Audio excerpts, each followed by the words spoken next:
अन्दायग्रा गासै आइ आफारि बिदा फंबाय बिनानावफोर दिनै जुन अखाफोरनि 13 खालार बे 13 खालाराव दिनै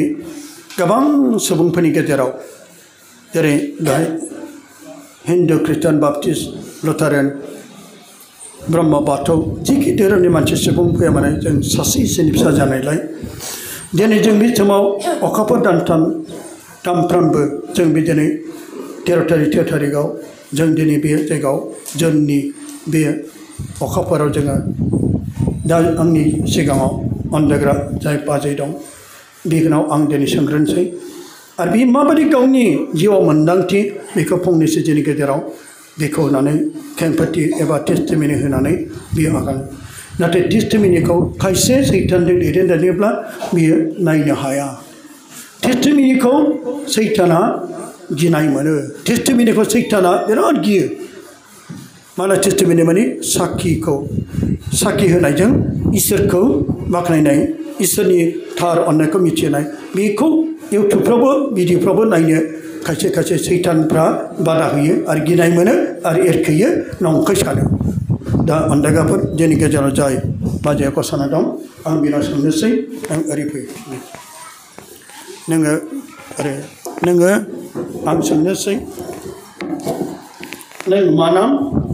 आरो बबेनि बेखौ एसे बुंनो हागोन ना ओरै दे खुलुमबाय आंनि नामा रिमा दैमारि ओमफ्राय आं लाइमुथि फारेसनिफ्राय फैदों आंनि गामिया सनापुरि मण्डलि दिनै आङो थांनाय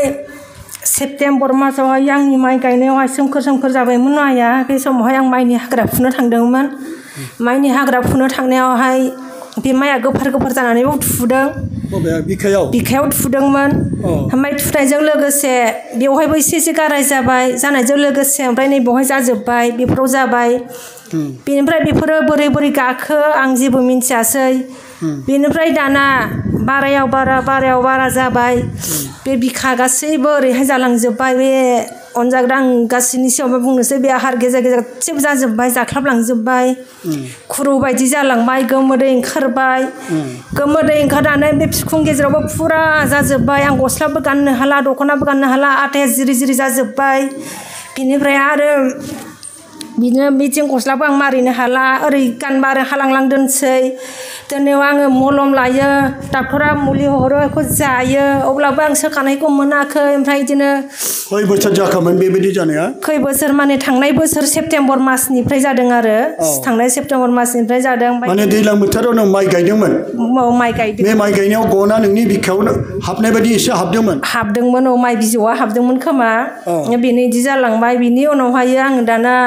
मा खालामबावगोन होननानै आं डाक्टरनावबो अनेक मुलि लाबाय मलम लाबाय एसेबो हामा ओमफ्राय बारा जालांबाय एथ' गोबाव थाबाय नै समा जाबाय लाइमुथि फारेसाव सबायाव बिराद खस्थ'यै फैदों खस्थ' फैनायजों लोगोसेनो होमबाबो आङो मोनसे जाथाय जानानै आं न'आव थांफिननांदों न'आव थांफिननानैहाय दाना उनावहाय बे बेहेरबारियाव रिट्रिक जानायाव आङो बे समाव लोमजादोंमोन आं फैनो हायासै ओमफ्राय जों गामिनिफ्राय फैदों सानै साथाम थाफैनानै दाना बिसोरो दादगारियाव रिट्रिक लांगोन जोंना दैमालु आगैखौ हायो ओमफ्राय आंनो खोन्थाबाय आनै सोर खोन्थाखो दादगारियाव आंखौ फैगोन होननानै बबेनिफ्राय मिथिखो जोंनि गामिनिफ्राय फैदोंमोन बहाय बिना गयारि होननाया बियो आंनो खोन्थाबाय आनै दादगारियावहाय आदै दैमालु फैगोन आमाइ दैमालु फैगोननो नों थांगोन नामा आं थांगोन एबार खैदिन बाय 9 दिन होनना बुंदों इयो 9 दिनावहाय आंबो हाब 9 दिनबाथ' आं थांनो हाया एफाग्राब अमा दाउ बायदिसिना दङ आं बोरै थांनो ओमफ्राय आं दादगारिनि मानसिनाव फन हरबाय दादगारिनि मानसिनाव फन हरनानै बुंबाय आब' सानथामल'सो लागोन फै देवबाराव होनना बुंहरबाय जोंनि मार्ग्रेटाया ओमफ्राय बिदिबा आं हां लांगोन होननायखाय आंनि गोसोआ एकदम उसाव बादाव जाबाय आं आलबनसा फिसानिफ्राय आं माबा मोनसे सोखाजानाय एबा राहाखौ आं मोनथारगोन होननानै आङो 1200 थाखानि आं गारि लाना थांबाय दादगारियाव लाना थांबा गारि रिजार्भ लाना थांदों नोङो गारि रिजार्भ लाना थांदों आङो ओमफ्राय नोंनि गामिया लाइमुथि फारिस्ता सनापुरि मण्डलि गामिया ओमफ्राय दाना बिदिनो थांबाय थांनानै दाना अरुना जाहा हाखौ जि रानदों राननानैहाय आंबो प्लास्टिक लालायना थांबाय मोना ओमफ्राय उरुनहाय हरदों आं बेमारि मानसि आं बिनि थाखायसो आं फैदों मानो होआसै नोंलाय बेस्रा मा खालामनो फैबाय सिगुन बायदि जेरै मोसौ गोथैया थैयो सेलायजों बेबायदि जाजोब्बाय मानसिफ्रा मोसोमनो ओमफ्राय दाना आं बिराद रागा जोंबाय दुखु मोनबाय आं मा खालामबावगोन आंथ' मोनासै आंनि गारियाथ' अफार जाबाय मोनसे थांखि लाना फैदोंमोन आङो होननानै ओमफ्राय दाना बे जियागुरिनि फालक ना मा बियो थब्लासे लाबाय लानानैहाय बुंबाय गासिबो ज' लाइन जाजोबदो होनना बुंबाय ज' लाइन जाजोबदो होननायाव बै माखासेया ओंखाम जादों ओमफ्राय नों लाहैग्रो नै होनना बुंबाय प्लास्टिकआव लाना बिबाय आङो आसुगुर गावगासिनोल' होबाय साथामनि हरदो होनबाय साथामानो जायो होनबाय हाबाब बे आसुगुर गावगासिना बोरै साथामनि जानांगौ दे हामबायसै धन्यबादसै होनबाय थांबाय आङो ओमफ्राय जों खोन्थाबाय नै बेनो साथामनि जोंनि हाया राननांगौनो आयु बेखौलाय बोरै राननो नोंसोर लागोन ना जोंसोर लागोन आसुगुर गावगासिल'थार होनना बुंबाय ओमफ्राय बिदि बुंनायावहाय बिसोरो सानैबो आजावहैफिनबाय आजावहैनानै थांबाय बिसोरो मोनबाय ओमफ्राय नोंना नों लादो नै जोंना जों जाखाबाय होनबाय दाना आं ओइदिन फैखालिथ' 8टा जाफैदों मोनानि ओमफ्राय बे 8टा जानायावहाय आङो जेबो खालामनो हायासै दाना अखानायै आं दुगैनोसै बेखौ ओरैनो गरसेल' होनानै दैयाव आसिस दै लगायबाय बेखौ ओमफ्रायो नानि आलफनसानि लांनाय हाखौ गरसेल' होनानै गरसेल' गैखाया नालाय आसुर गावगासेल' बिनिफ्राय आङो गरसेल' होनानै दुगैनानैहायो ओइदिन सानसे हरसे आङो खेब खाब उन्दुनो सुखुवासै मा जागोन निस्सय आंनो फिसा आलफनसाया आं बिजायंबाबो फिसा लेङो आरोना बे फिसा आलफनसाया आंनो निस्सय माबा मोनसे प्रमान होखागोन नोंगौ आं बिनि फिथाइखौ आं मोनथारबाय होननानै आं सानना लाबाय आच्छा बेखौनो दैयाव ना माजों फुननानै लाया ना दैयाव लगायदों आङो दैयाव लगायना मा खालामा गरदसे लोंदों लोंदोंसोमोन गरदसे लोंनानै ओमफ्राय माखासेयाव आं जौगाव लगायखाबाय ओमफ्राय माखासेखौ आं दुगैखांनायनि उनावहाय दै गासैजों दुगैखांनानै उनावहाय लुस्रबाय आङो ओमफ्य लुस्रनायाव बिदिनो खेब खेबखे खाबखा माबा मोस्रोम अननाय माने दाउखुमै अननाय बायदि ना आलौदों नङा खेब खाबखा जिखुनु मास्ल' सास्ल' मोनजोब्बाय ओमफ्राय आं सानबाय पुरा बे आलफनसा फिसाया आंना माबा मोनसे प्रमान देखायखागोन बेनिखायनो आं बिदि जादों होननानै बुंबाय ओमफ्राय आं बोरायनोबो खोन्थाबाय बिदि जाबाय आङो मा जागोनथाय नोंगौ आंनो आलफनसा फिसाया माबा मोनसे प्रमान होखागोन इयो होननानै आङो दाना अखानायै आं दुगैयासै अखानायै आरो नेक्स्ट दिना आङो दुगैबावबाय आरो गरदसे लोंबाय ओइदिन मा जाखो आंनि खुरुआ एथ' ग्लेब मोनग्लेबनाय आथा ओंखारजोबनायानो फुरा गोजा जाजोब्बाय गोरा जाजोब्बाय गोजा जाजोब्बाय गोजा औ ओमफ्राय गोजा जानायाव आङो अखानायै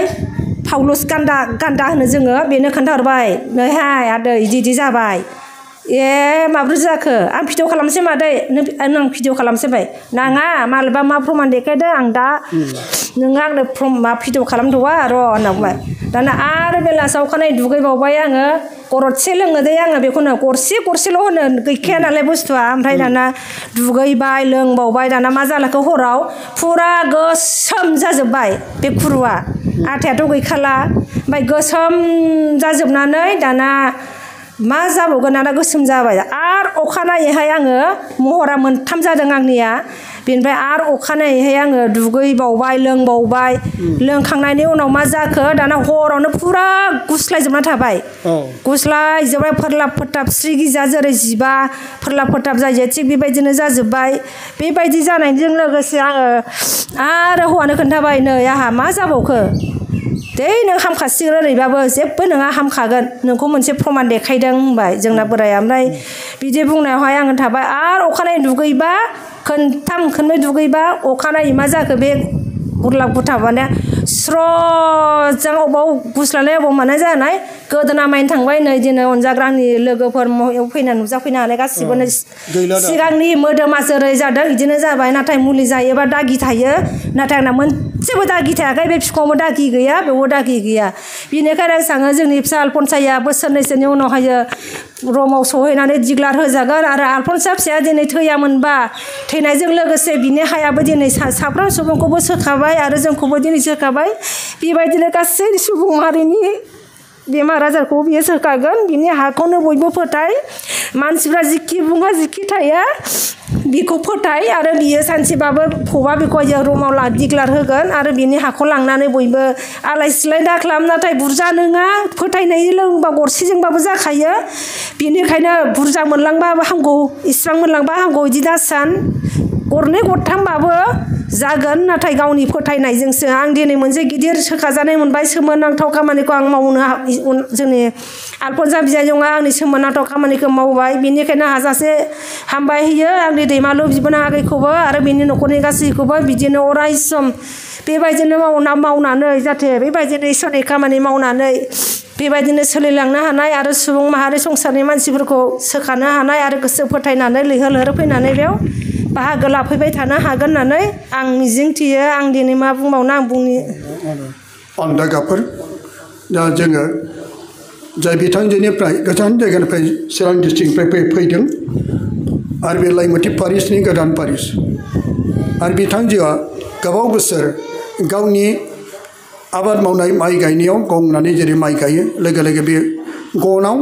माबाफोर गाज्रि मुवा गाज्रि बिजानुफोर दंमोन बिखायाव हाबदों बिखायाव माने ओरै नांनानै जानांगौ बे बिजौफ्राव माबा मोनसे बिजानुफोर दंमोन बेनाव नांनानै बे दिननिफ्राय लासै लासै बिनि मोदोमाव अन्दागाफोर बे बेरामा जाबाय खुरु दादु आरो बे खुरु दादु जानायनि उनावहाय बे गासिबो मोदोम गंसे बारायखो ना बे मोननै मोनथाम जायगायावल' जाखो दा बे जों मिथिबाय खान्थै बायदि ओंखारनाय दैथे जानाय जाय मानसिफोरजों नायनो बाजानाय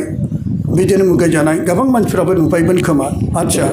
बियो जानाया मोदोम गंसे जादोंमोन ना मोदोम गंसे नङा माने बे गोदोनासिम बारायबायमोन गोदोनानिफ्राय ओरै फुरा बे जाजोब्बायमोन गासिबो बेनिफ्राय बिखुं गेजेराव ओमफ्राय मानसिफ्रा थाबायबा आं बरमबासि लाया नालाय मा जाखो नोंनि गारायालाय होननानै नोजोर होजोबोमोन आरो गासिबो आदसा बेनि नोंनि मोदोमाव थानाय बे गारायखौ खाथिनि मानसि एबा गोजाननि मानसिफ्रा जेब्ला नोंखौ बे मिथिना नुना नुवामोन बिदि बेराम दं होननानै नुबाय नुनानै ओमफ्राय आं खोन्थाबाय बिदि जादों आंना बिदि होननानै ओमफ्राय दा हामनायनि उनाव मानसिफ्रा सोमोनांबाय आरो नोंनि खुरा माब्रै हामखो होननानै आं बुंबाय नोंसोरखौ मा होनना थगायनो आङो आंना मोनसे फोथायनाय दङ जेरै आलफनसा फिसानि हाखौ लायदों आङो खस्थ' मस्थ'बाबो माबावहाय दागारियाव थांनानै बे हाजोंनो आंनि देहाया दिनै मोजाङाव फैबाय बेखौनो हाजासे धन्यबाद होयो इसोरा जेब्लायबो बेखौ मोजां लामायाव लांबाय थाथों होननानै आदसा बेनिफ्राय नोङो दा नानि आलफनसानि हाखौ नोङो लांनायाव नानि आलफनसा बेखौ सोखाबाय ना नानि आलफनसानि हाखौ लानानै नानि आलफनसाया बियो गावनि हाखौ लानानै थानायाव जिसुना बे बिना होबाय होननानै फोथाय मानसिफ्रा बुङो दैमाला गावनि फिसाजोखौ गोथार होननानै फोसावो नानि आलफनसानि हाखौ बेयो गावनि गोसो जानानै रानो आरो गोसो जानानै बियो फानो बिदिनो आं नोंनो बेखौ हाखौ फानदोंमोन ना गोसो जानानै रानदोंमोन ना नों गावनि गोसो जाना लांदोंमोन फानाखैबो आरो नोंबो रानाखै बेखौ खुमुथिङासो रानदों बिनिफ्राय गासिबो जों पाब्लिकफ्रा सेलाय बेलाय एसे गासिबो गावनि नांगौनि थाखाय हामनायखौ लुबैनानै बिदि लादों ओमफ्राय आङो बिदिनो खबर हरनो नोंजों रायलायनो होनना सानो नाथाय नाम्बारखौ रावबो होआ आरो आब' लुसियानाव बिहरो आङो थै आं खोन्थाहरगोन नोंलाय मानो ओमफ्राय उनाव पाउलसनो खोन्थाहरबाय पाउलसआ बुंबाय आं भिडिअ खालामगोन मादै आं खालामगोन आं बेनो हरगोन आदै माबा आमाय दैमालुनो हरगोन होनबाय नाङा दे आं सानसे आंनो गावनो हरगोन होननानै बुंबाय आं ओमफ्राय उनावहाय बिथाबबाय थानानै दाना बे आब' लुसियाया नाम्बारखौ हरबाय बे नाम्बार हरनायजों लोगोसे आंजों रायज्लायबाय ओमफ्राय दाख्लै मे मासाव आं फैनो गोनांमोन मे मासावबो बिदिनो 10 जन 12 जन ओंखारबाय फैनो होननानै ओमफ्राय दाना मा जालायखो सोरबा लोमजाबाय सोरबा गुजुबाय बायदिसिना जाबाय बेयावनो आं फैमाल जाबाय ओमफ्राय एबार नै गोसो होदों एबाराव साबसे फैदों नोंसोरो लाइमुथिनिफ्राय चिरांनिफ्राय 6 जन फैदों जोङो 6 जन फैनो हादों मैया फैदोंमोन दा मैया फैदों दा आरोबाव अन्दागाफोर दा नोंनि नाम आरो ओमफ्राय बेखौ बुंनो हागोन नोङो बेसे गोबाव बे बेरामा जायामोन आरो बेसे गोबावनि उनाव हामबाय बेखौ एसे बुंफिननो हागोन ना बेसे गोबाव जानानै थायामोन नोंनि मोदोमाव दा नै सेप्तेम्बर मासनिफ्राय डिसेम्बर जानुवारिसिम जाबाय ओमफ्राय फेब्रुवारियाव ना एप्रिलावमोनलाय माबाया दागगारिना डिस्ट्रिक्टआ बे दागगारिनिफ्राय लाबोनायजों लोगोसेनो आंनि देहाया दिनै आदसा बेनिफ्राय नोंनि बे बेराम जानायनि सिगां बे नोंनियाव बे गोबांथार मोदोमाव खुरु खुजालि बायदि जानाय नों बेखौ खुरु खुजालि होननानै मिथिगौ ना मा मिथिगौमोन मानसिफ्रा आंथ' सिनाया आं गुन्दै जाजाफेराखै नोंना खुरु गिसि बियो खुरु गिसि होन्दों आरो ओमफ्राय डाक्टरफोरनाव थाङो मलम हरो टेब्लेट हरो ओमफ्राय जाबाबो हामा मलमखौ फुनबाबो राननाय बायदि जायो मोनायावहाय फ्राव आथाया मोनामो नामा बे मोनामो बिराद गाज्रि मोनामो ओमफ्राय गस्लाखौ लोगो लोगो खुनांगौ लोगो दुगैबाय थानांगौ आङो बे साबुन फोनांबाथाय बारा जाहैयो बेबायदि जायोमोन आरो बिराद खस्थ' भुगिनांदों उन्दुनोबो हाया जानोबो हाया माननाय सानायजोंनो आङो गोबां मुलिफोर बाहायदोंमोन नामा? मुलि बाहायदों आङो टेब्लेट बाहायदों मलम बाहायदों बिजिल' लायाखै आङो सोरबा गोरान हरो सोरबा गिसि हरो बेबायदि बायदिसिना मुलि हरबाय आरो आंनो आच्छा दा दोङो अन्दायगाफोर नोंनि नामखौ एसे बुंनो हागोन ना आरो टाइटेलखौबो लानानै गामिखौ एसे बुंथिनो हागोन ना? आंनि मुङा रिमा दैमारि लाइमुथि फारेस्ट सनापुर मन्दुलि बबे डिस्ट्रिक्टनि? चिरां डिस्ट्रिक्टनि चिरां डिस्ट्रिक्ट जेब्ला अन्दायगाफोर जों दासो इसोरनि बोसोनखौबो खोनाबाय नोंनि आरो आंनि थाखाय जिसुआ थैबाय आरो बे थैयामोनब्ला दिनै गासै सुबुं हारिया उदां जानाय नङामोन सुबुं हारिया सख' जानायखौ मोननाय नङामोन बेखायनो सासे सुबुङा बुंदोंमोन सानसेखालि पाउलुसाबो बे मोदोमनि 12 बोसोर मोदोमनि बे बेमारजों सैनांनाय दंमोन मोदोमनि सैनांनाय बे बिगुरनि बेरामाव बिगुरनि बेरामजों बियो गोबांथार डाक्टार अजाजों नायजाब्लाबो हामाखैमोन सानसे समाव जेब्ला बियो नानि आलफनसानि बेबायदि फट'नि खान्थियाव बेनि सारादुआव बेनि मेमरियेल डेआव जेब्ला बे नानि आलफनसानि बेयाव दं फट' नोंसोर दा नायनो हागोन गाबै गाबै बियो आगै नों आंनि फिसाजोजों मोसायोमोन आंनि फिसाजोजों नों गेलेयोमोन गाबफैदों आंखौ आमाय होननायखाय गान्दाबो होनो बेखौ बे पाउलुसा जेब्ला बियो बिनायनि गेजेरजों आरोबाव बियो जाय नानि आलफनसानो बिसोनायनि गेजेरजों आरो बिनि मुङै रजारि लांनाय बेनिदि रजारि लांदों दा बाहाय दं बेनिदि रजारि बे बेनिदि रजारिखौ आलफनसा बिमाया बेनो फिसाजोनो हरदों आरो बेखौ लांनायनि उनाव नोंसोर इउटुबाव नायबा नुगोन बेखौ लानायजों आरो हिन्जावाबो खर' गावनोसै बादिया मोजां जाबाय आरो गावबो बेनिखायनो सानसे समाव बे बुंफैदों दिनै आगै आलफनसा नों आंखौ बासायनि थाखायनो गावनि जिउखौ इसोरनाव गथायबाय गथायनो माने इसोरा लांबाय नोङो जुदि थैयामोनब्ला आं दिनै बे 12 बोसोरखिनि गोबां बोसोर थैजासिम आं बे बिगुरनि बेरामाव नों सैनांसिगौमोन होननानै बियो गाबदों नोंनि थैनायजों नोंनि हाजों नोङो आंनि थाखाय बिनो थाखाय सोरगोराव थांग्रोबाय आंनि थाखाय नों जिसुनाव बिराहैबाय मोगथाङाव थायोब्लाथ' नोङो बिहोनानै सोखानो हायामोन नाथाय नोंनि आत्माया जिसुजों लोगोसे दं ओंखायनो नानि आलफनसा आगै आलफनसा नों आंनि थाखाय थैबाय आंनि थाखायनो नोङो जिउखौ इसोरनो गथायनानै नोङो सोरगोराव आंनि थाखाय बिनानैसो आं दा बे सोखा जानायखौ मोनबाय नंबाय दा नोंबो बे नानि आलफनसानि थाखाय बे थैनायाव माने बेखौ बहाबा इउटुबफ्राव एबा बहाबा मोगथाङाव एबा नों मालाबा नोङो बेखौ नुदोंमोन नामा आरो नुनानै नोङो बेखौ नुनाय गोसोआव दुखु मोनदोंमोन थैनायाव लोमजानायफ्राव बेखौ एसे बुंनो हागोन ना? मोनदों आं गोरलैयाव बे गिर्जा फोथारनायाव माबानायावबो नुदों ओमफ्रायो बे फार्स्ट थैजेननायावबो आंना मबाइला इउटुब खुलियाखैमोन नालाय उनावहाय आं इउटुब खुलि होब्रबदों ओमफ्राय बे पाउलुसनावनो आङो बिहरदों जोरा दैमालु बिबुन आंनि आलफनसा थैबायनो आंनो हरना आं बिराद नायनो लुबैदों बिराद दुखु मोनदों सासेल' फिसामोन इसोरा हरदों इसोरानो लांफिनबाय आं नायनो होननानै आं बिहरनाय जादों ओमफ्राय बिनिफ्रायनो आङो मबाइलखौ नायबाय थायो मबाइल थायो नोंसिनि सोर हामदों सोर हामा बेफोरखौ नुनानै आंनि गोसोआ बिराद गाबखांनाय फैयो हाजासे धन्यबाद हो आलफनसाया सोरगोआव थानानै जेब्लायबो बिदिनो इसोरनि खामानिखौ मावबाय थाथों आरो इसोरजों अराय सम बियो थाबाय थागोन आरो बिनि बिमा बिफायाबो जेब्लायबो सान्थनायै थाबाय थानो हागोन होननानै आं गोसोआव बेबायदि साननानै थायो आरो बे नानि थैनायाव नोङो बिनि थैनायखौ नुनानै जिउआव दुखु मोननाय फैदोंमोन ना नों मोदै गदोंमोन नामा नों नायनानै खायसे खायसे गोबां गाबनानै बुंहरो फनाव मोनदों दुखु मोनदों आरो बिराद हाजासे दुखु मोनदों बियो मानि थाखाय साननैसोनि थाखाय लानानै फैदोंमोन बे गथ'नि जिउआ इसोरासो मिन्थिसिगौ दाबो जेबो नङा बे इसोरानो हरदों इसोरानो लांदों हाजासे इसोरनि खामानि मावहैनो हागोन बियो होननानै आं गोसोआव बिदि सानखांखादोंमोन गोसोआवहायो बिनि उनावनो नै आङो जिथियानाखि फार्स्ट नुदों बे पाउलुसनि खुरु गाराय जादोंमोन ना बे हामजेननायखौ आं नुजेननायजों लोगोसे आंनि गोसोआ बेयावनो बिराद गोसोआ गाबखांखादों सानसे बेलासे गासै सुबुं माहारिनि दुखु दाहाखौ बियो नायगोन आरो लेंग्रा लेंग्रि खाना खुजाखौबो बियो बिख'नानै होगोन होननानै आं बिदिनो सानबाय थाखादोंमोन गोसोआव दिनै आङो आंनि जेरै गोसोआव सानदों थिग बेबायदिनो जोंनि आलफनसा बियायं फिसाया बेबायदिनो खामानिखौ मावमारदों आरो बिदिनो बांसिना बांसिन मावगोन बिनि बोलाव इसोरा जेब्लायबो बोर होथों इसोरा जेब्लायबो इसोरनि बिख'नायखौहायो जेब्लायबो इसोरा खोनासंनानै बिनि खामानिया जाफुंबाय थागोन आरो आं जेब्लायबो मिजिंथियो अन्दायग्राफोर दा बे समाव जोङो जाय बाजेनिफ्राय जोङो गावनि सैथो आरो थार टेस्टिमनिखौ जों खोनानो मोनबाय आरो बे खोनानो मोननाया बे गावनि सोखाजानाय मोगथाङावनो दिनै बे दिनै बे गावनि नानि आलफानसानि थरथिंगासे लांनाय फबनाय हानिफ्राय बे गावनि सोखाजानायखौ बियो बुंबाय बे गोदानै नाथाय बे आगोलाव जोंनि गेजेराव बे भिडिअ एबा इउटुबाव नुजायाखैमोन दिनै जोंनि गेजेराव गोदानै नुजाफैनायखौ जों नुनो बेनिखायनो खेबसेबाव फोरबो जिसु ख्रिस्टनि मुङै आङो जाय बाजायखौ हामबाय होबाय आरो बयनिबो गेजेराव जों गोबारै आखाइ खबदो बिथांनि थाखाय